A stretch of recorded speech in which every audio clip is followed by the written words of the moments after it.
Welcome to another episode of Eat, Smoke, Drink. Today I am going to be doing a cigar review. Actually, no, cigar lounge review. It's not going to be about the cigar, it's going to be about the lounge. So I might just have a small cigar this time.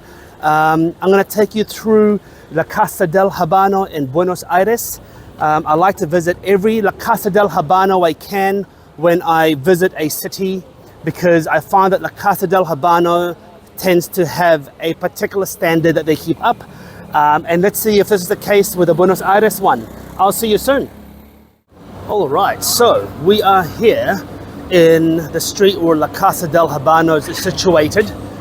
Okay, what you'll find is La Casa del Habanos are always generally situated in business districts. Okay, the reason for that is their clientele tend to be more international business executives, and the like. So, yes, they try to go for tourists as well, but there's only a certain amount of cigar tourists around the world. So I think it's more designed for entertaining, and like business meetings and after work drinks and some shit like that. So that's generally what I've noticed, is that La Casa del Habanos are situated in that. But here is the street that it's on. Awesome quaint street with some cool buildings. Anyway, let me show you what La Casa del Habanos looks like.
All right, so we are in La Casa del Habano here in Buenos Aires, and today I am smoking a 8-Shotman Magnum 54.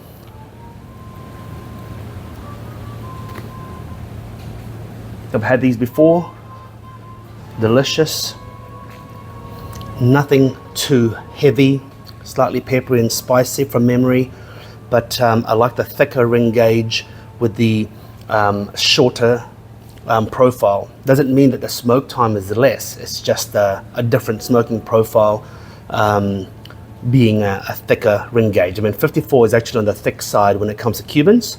So this La Casa del Habanos, perfect temperature in here, man. It is scorching. It's scorching outside. I am sweating like Sinwar in the Hamas tunnels. It is unbelievable.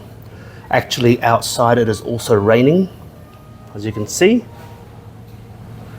Anyway, and today I am pairing, as you can see, I am pairing this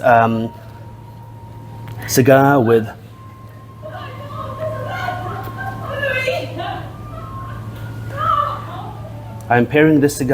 a Santa Teresa Venezuelan rum. Okay, I quite like Cuban cigars with rum.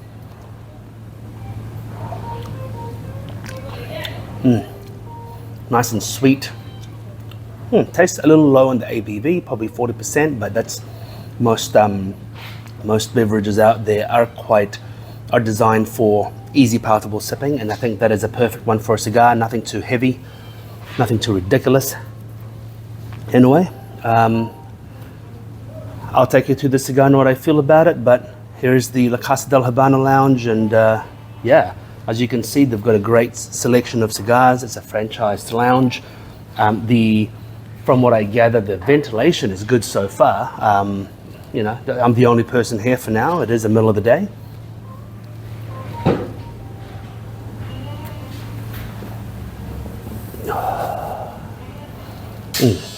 And like in La Casa del Habano lounge, there are cigar cutters, humidors, accessories as well. But beautiful place, beautiful, comfortable, awesome. So I'm on the first third of this H. Upmann Magnum 54. Look, I mean, you got to celebrate when you have a Cuban cigar and it's a perfect burn. You just have to celebrate, and you have to celebrate when the draw is perfect.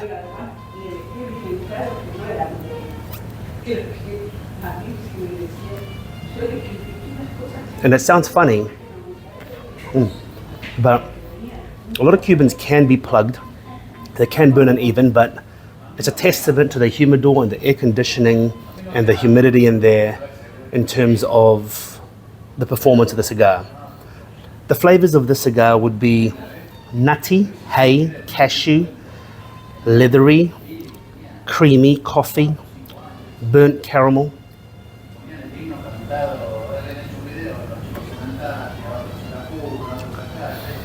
with a dryish smoke texture. So the smoke isn't too oily. It's not a Maduro, obviously it's a natural, but you don't get many Maduro Cubans anyway. They tend to make it more traditional. Spicy, a slight pepperiness. I'm talking green pepper and black pepper.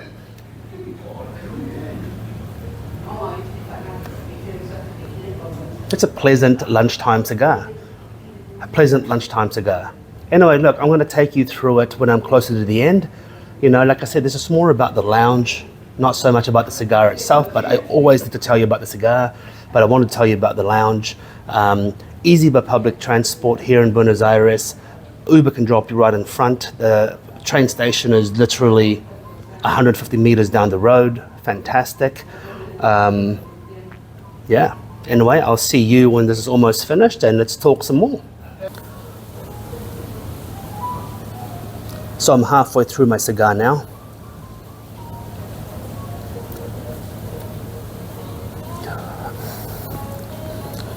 What I love about Cuban cigars, good Cuban cigars, is that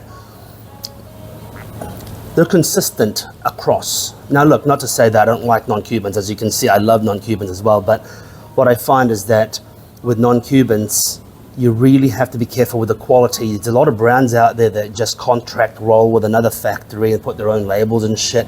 And with non-Cubans, I find that when you get to halfway to 2/3, it just gets harsh and it gets bitter and it gets hot.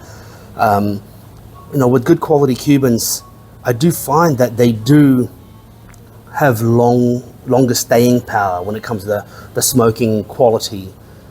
This one, the spice is slightly getting a bit more prominent, but not too much. It's a very slow progression with a cigar. The coffee notes are starting to come through, espresso notes. The chocolates have dropped off. You've got roasted cashews coming through. You've got hay. A slight earthiness. The smoke is still a bit dry, but it's getting a little bit more oily and thicker now. That's obviously because as the tobacco progresses, you get that. But look, I'm going to leave it at that. Oh, wait. So this Santa Teresa rum, fantastic rum, quite a light rum, not too heavy, not too syrupy and sweet. So if you like rum, but don't like it too sweet, I definitely think there's a good one. Now, I don't even know where to get it. I just saw it here, I got recommended it. Always a great pairing with a Cuban.